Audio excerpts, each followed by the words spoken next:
This is so cool. It is an arts extravaganza. This one reminds me of Easter. This is an annual event. It's been happening for the past few years. It's a great partnership. We wanted to do something that is authentic to Garland. There are lots of spring arts festivals across the North Texas, but we're doing it the Garland way.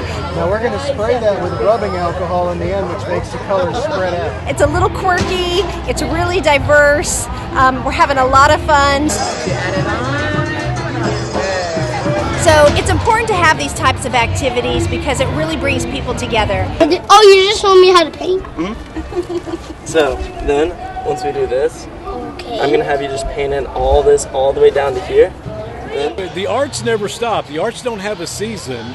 We have a beautiful day today here this spring to get outside, and really it's just designed to bring people together, let them be around each other, let them be creative, and just see what the city has.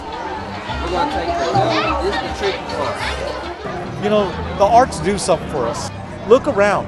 People from all walks of life are here to enjoy the artistry and the brilliance, and it varies from person to person. And that's a beautiful thing about the art. You learn to accept each other. Y'all are really making a work of art.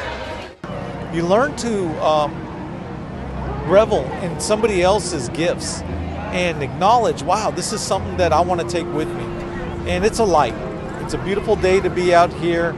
And in Garland ISD, we're committed to the arts. And the beautiful thing is, so is Garland, Texas.